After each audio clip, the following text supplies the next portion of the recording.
the general will take his questions standing like a commander. He always leads from the front. May I ask you the first question, sir? Of course, we have a panel of experts, 4 experts there, Manvendra Singh, Monica Chansoria, Wajahat Khan and Air Marshal Kak. They'll ask you questions. But the first question, we've had an encounter in Jammu and Kashmir just 2 days ago. We lost 5 brave CRPF personnel. Hours after that, Union Minister Farooq Abdullah says, AFSPA has to go. What's your take on that? Look, firstly, I think my heart goes out to the families of these 5 brave CRPF men who in the line of duty have made the ultimate sacrifice. I wish to convey my condolences to the family of these great soldiers, bereaved families. This incident, of course, let me tell you, is something that we've seen after a very long time. This only depicts the emboldened stance of the terrorists, which for a very long time we had not evinced in the internal security dimensions of Jammu and Kashmir, and especially in the counterinsurgency arena. But I shall not like to comment on any statement made by any politician, because as a soldier, I think I should not be doing that. But I shall give you my way of thinking, my own opinion in this regard, and you could correlate that to what has been said. Look, firstly, as I talked about the Supreme Court judgment of 27 November 1997, it very clearly stipulates that the Armed Forces Special Powers Act, its revocation, its extension is to be done by the governor of a state or by the central government. We only make our recommendations. Army is only contributing to decision making. But if I was to be asked, I feel time is not ripe at the moment to tamper with this framework. It's an enabler, it's an enabling act, and we should not take away Armed Forces Special Powers Act at this juncture. I mean, you've seen for yourself wherein they've come and killed 5, wounded 7 and gone away, and I'm told two of the soldiers who are wounded are critical. It's a heavy price we are paying, and I think it's important to remain on guard.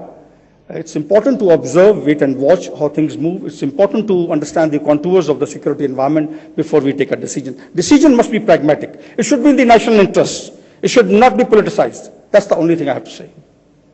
Thank you very much, sir. Monica, would you like to go first? Jerry, let's speak a bit about China. There is a projection that China is boosting its defense spending 10.7%, approximating to approximately $119 billion. Do you think that in the long run, the growing asymmetry between the Indian military and the Chinese military is going to grow to a greater extent, and that could cause a greater sort of military assertiveness by the People's Republic of China in settling certain disputes with India? And more importantly, how would you define India's current military equation with the People's Republic of China? Right, your second part of the question first. As you all know that, ladies and gentlemen, we are engaged in a strategic and cooperative engagement at the moment with China. Our trade is going to be increasing to almost $100 billion by 2015. So therefore, we are engaged with China today on the economic front in a very big way.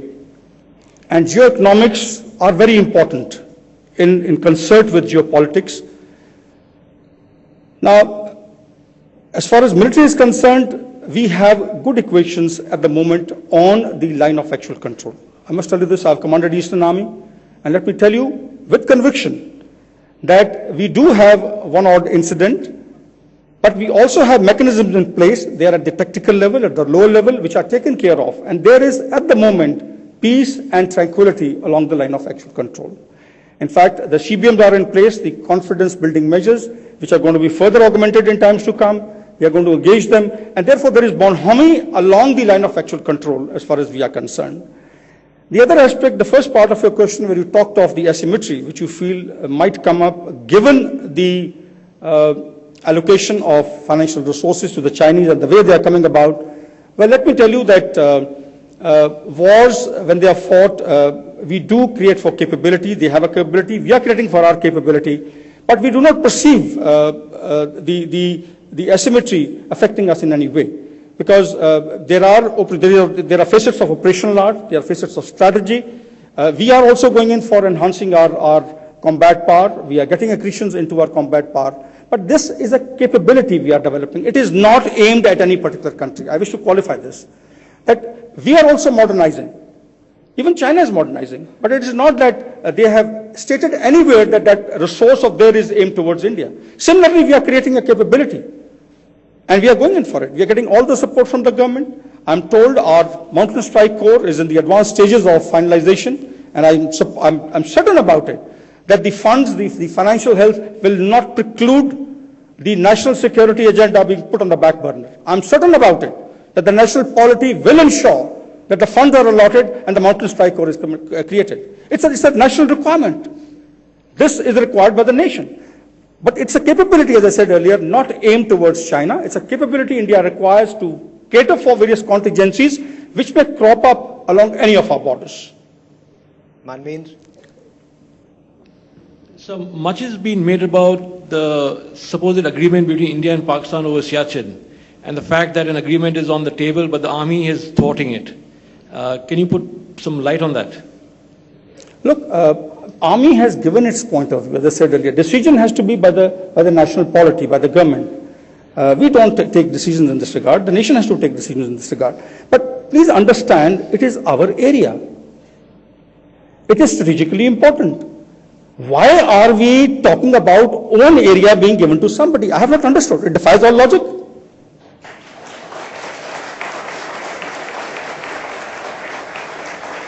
Air Marshal Kak?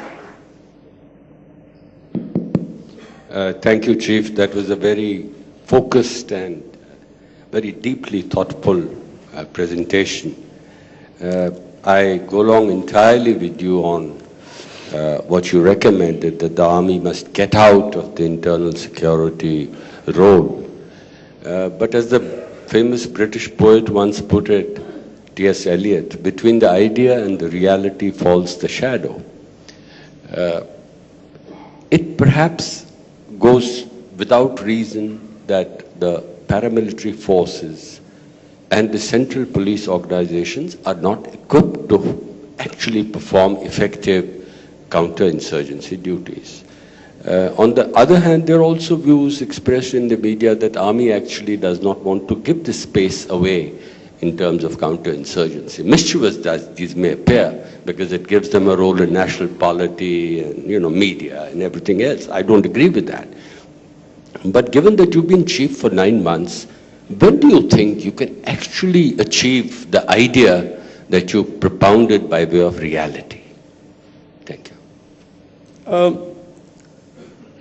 If you ask me frankly, sir, maybe the acoustics part, could you just repeat the later part of your question? You meant that today the police is acquiring prowess, the CAPF are acquiring a prowess, and we are not keen to give away our... No, I was saying that is a general perception. I don't agree with it. Sir. But when do you think we will actually have a situation in terms of time? Where we'll be able to deal from?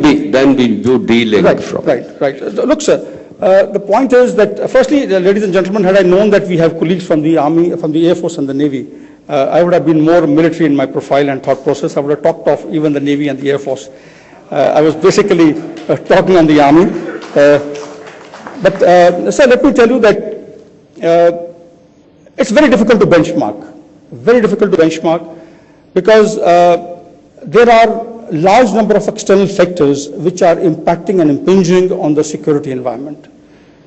If we had entirely our own arena, fully isolated, we would have been able to perhaps explain and decide on certain benchmarks as to when we can go out. In this case, you would have seen that the infiltration, we have the entire infrastructure of the terrorists is intact across the line of control. You have seen the infiltration being calibrated from time to time. This incident that has occurred, one of the terrorists killed has been identified as a Pakistani, a foreign terrorist. Now, with this kind of involvement, it's very difficult to perceive. But what I'm coming to is that we are all working towards strengthening the hands of the state government and the state administration. That is the way we are operating. And the day the state government feels they are strong enough to deal with it, period, we go ahead. But point is, this decision should not be politicized. This decision in the national interest has got to be taken in the backdrop of the violence profile. It has got to be taken in the backdrop of what can happen. The futuristic contours we've got to see and then take a decision. And I think we should not be in a tearing hurry in this regard. We need to be very, very confident that there will be no relapse to anarchy, to terrorism.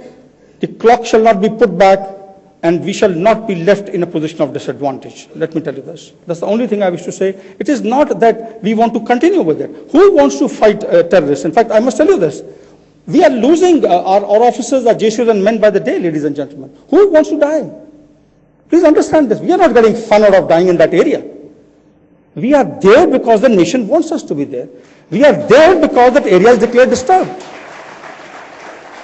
We are not there for fun. We are not enjoying our carrying out these operations. We are there because we are mandated to do so. And in the large national interest, overarching interest, we got to do that. And if we do not do that, and we do not bring about the proper conditions in the arena where we are involved at the moment, which is disturbed, things are going to be bad. And one thing I wish to highlight at the expense of taking 1 minute more. No, please. Ladies and gentlemen, whenever the situation in any of the insurrectionist arenas improves, you will find the level of human rights violations and allegations going up. It's a typical case. When things are bad, when the chips are down, when everybody wants the army to come in, nobody talks about anything. When the things are improving, that the situation is transcending from the public order to law and order domain, you find a lot of rhetoric which is anti-army creeping up. It's for the you all to decide. It's your army. You must take a decision. The nation must take a decision. The government has to take a decision. It's not by the army. But my only submission to everybody is that decision has got to be pragmatic. It has got to be taken in the interest of the national security, and should not put the clock back and put the armed forces in a position of disadvantage. Let's get in a voice from the other side of the line of control. Wajahat Khan. Go ahead. General, thank you for interacting with me. I think perhaps this might be the first time that a Pakistani journalist has been given this opportunity. And I must thank you as well as the group for arranging this. I'm going to try to take as little time as possible. This is a 4-part question. Before I start, my condolences for all the men who died the other day in Srinagar. War is hell, and terror should be condemned in all its forms, for starters.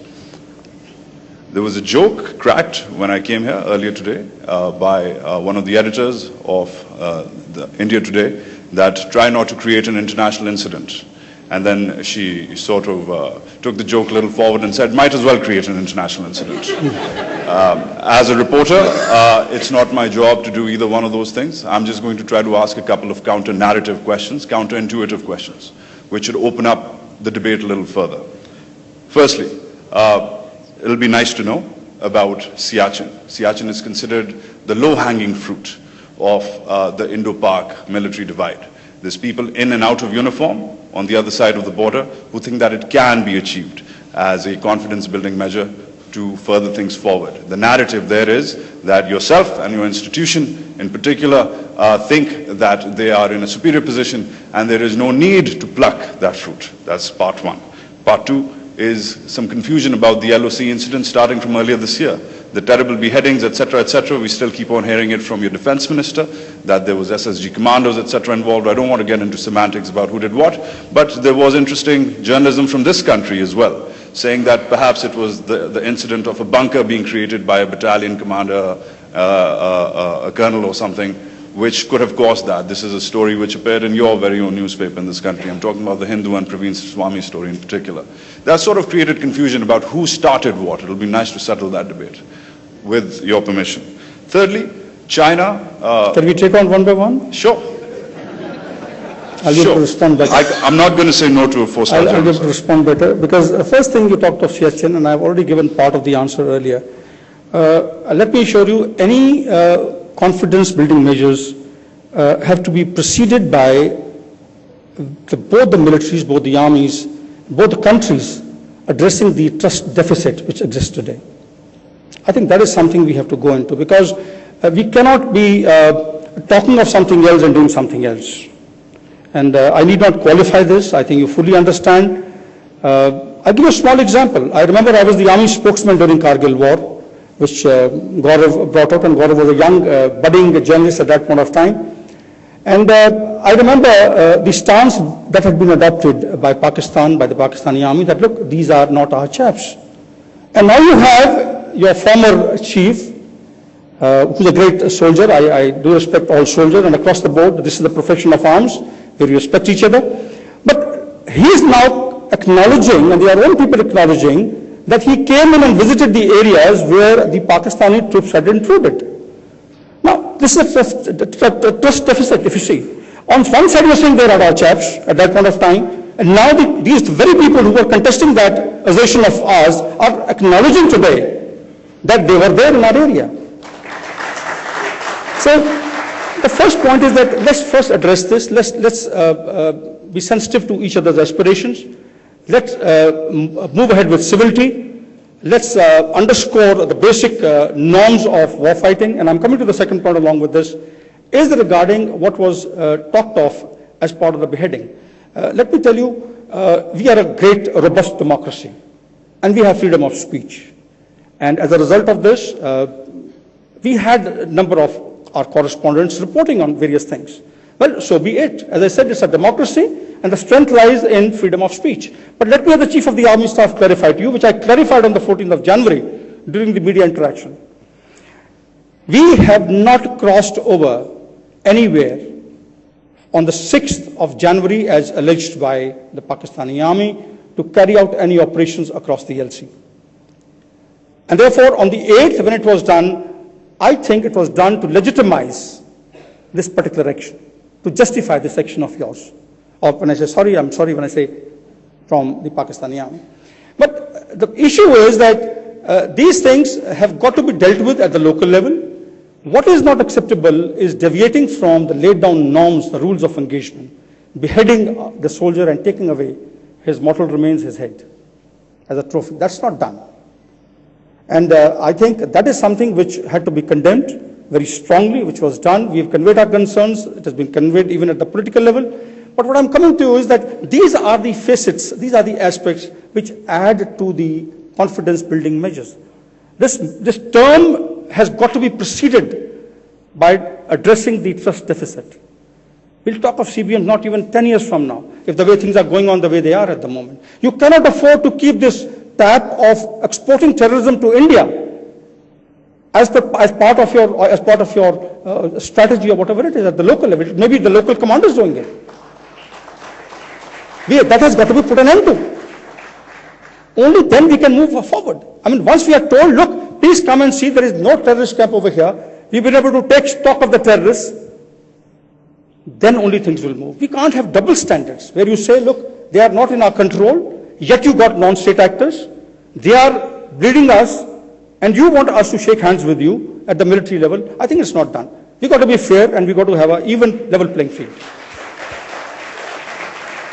Can I quickly bring in Rahul Kanwal? Let me take a couple of questions from the audience, and then I'll... Can I follow up? Okay, there's a follow-up question. Go ahead. I'm going to execute my right as a guest. General, thank you for that clarification. I mean, you talk about I guess you can say, the lack of decorum when it comes to owning up to the war itself. I understand that. But when progressives bring up the same issue with men in uniform or who have been in uniform, and we bring this up, the India-centrism of the military institutions in my country, we are given certain numbers which, and I'm going to take a lead from Monica's China question here, that when we bring up digits that, listen, I mean, India is supposed to be looking at China now, get over it, right, move on. The threat matrix has changed. India's threat perception has changed and evolved as well. We get blasted with statistics about the formations on the ground, the squadrons on the ground, which are Pakistan-centric still. I was talking to the Air Marshal about this earlier before we started. I'd like to hear your perspective, that there's a certain skew, there's a balance which is still Pakistan-focused, yet the narrative is that we're looking at China, not Pakistan. Let's move on from this side.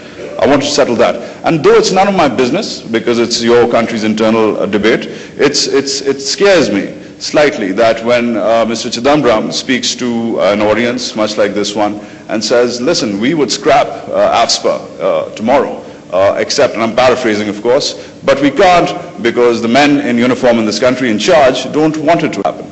And then we have the host, of course, asked the same question, and it just seems to me that, and I fear, coming from a country where there has been a fear of an establishment embellished permanently, which is only now going away perhaps because we fought for democracy and we continue to fight for it. It disturbs me as a neighbor to see signs of that happening and being embellished perhaps in the form of AFSPA and your institution's point of view about how it is necessary to be still implemented.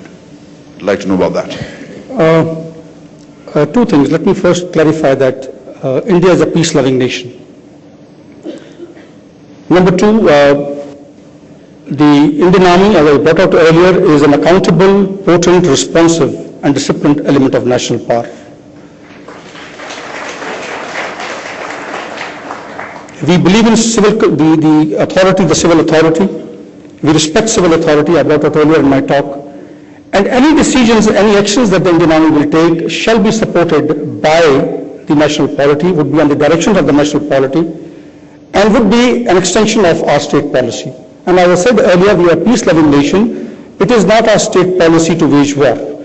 India has gone to war only when the war has been thrust upon us. If you see historically, please, you will see that India has fought war. It has changed its policy to the use of force only when we have been compelled and the war has been thrust upon us.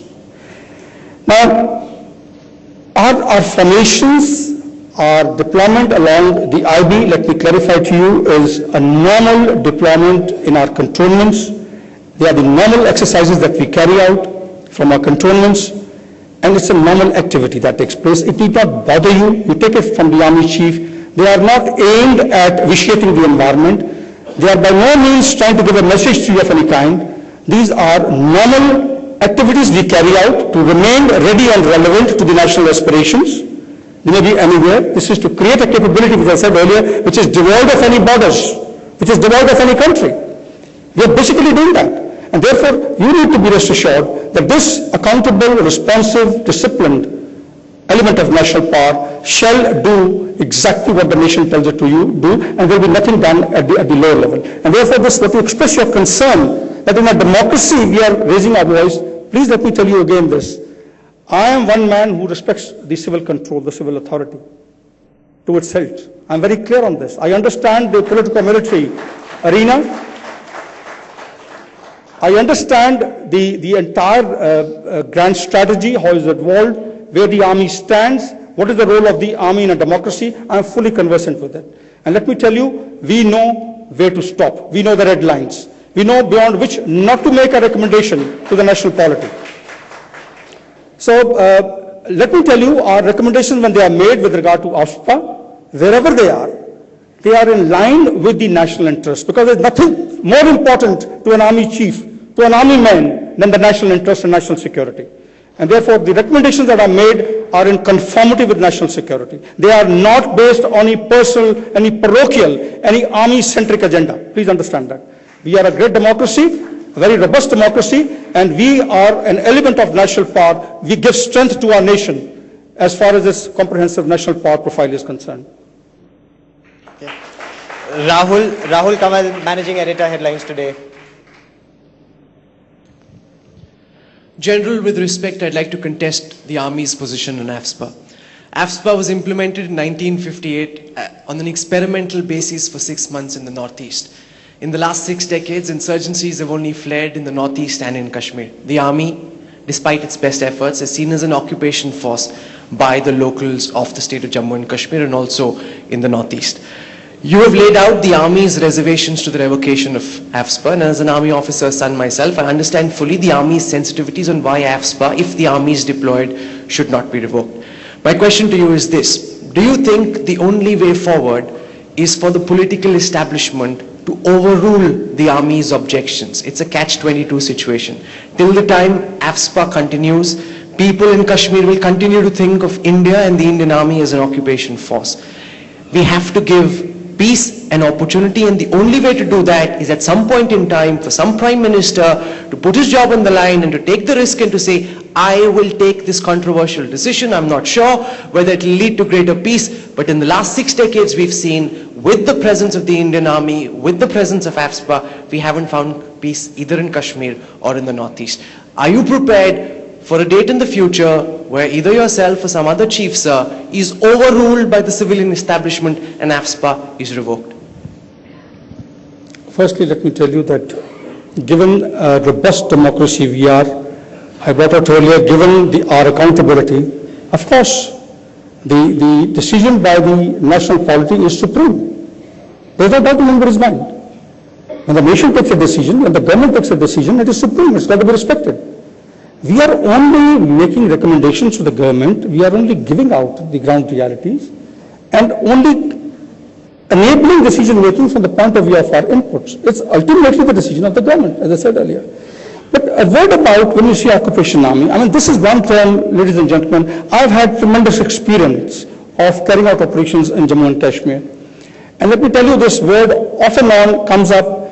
It's used by the media, it's used by a large number of players of the environment. But trust me, if you go and see the task that has got to be carried out, we have already got back into certain bases. We are carrying out people-friendly operations. We have reduced our visibility on the ground. We have ensured that we have passed on certain responsibilities to the state police and the CAPF. Yet we keep an eye on that because we do not want the clock to be put back, as I said earlier. We do not want the entire situation to get back into what it was earlier. And therefore, what I'm saying is that we would go by the decision of the government. It's only the bounden duty of the chief to put across to the government that, look, these are the ground realities, and I think we need to take a very pragmatic decision in this regard. And decision making, let me tell you, it's difficult because there are a large number of pulls and pressures in the environment. There are a large number of pressures on the decision makers, and it happens always. As I said earlier, when it starts off, nobody has any point to give. And rightly so, when things are improving, people want the revocation of the Armed Forces Special Powers Act. They want people out from there. They want the army out from there. But as I said earlier, it has got to be a pragmatic decision. It should not be benchmarked. It should not be politicized. It should be seen, benchmarked only purely with the security situation and also keeping in mind the shape of things to come, the possible shape of things to come. Prognosis of the situation. You know what is happening in the neighborhood. Would you like to wait and watch? Could there be a spillover? And if that happens, we should not be taken by surprise. I think prudence demands, ladies and gentlemen, that we are operationally balanced. But as I said earlier, decision is decision. When taken by the government, we shall relocate ourselves. Yeah. General Bikram Singh, many thanks for your free, frank and fearless debrief here at the India Today Conclave. Many thanks, sir.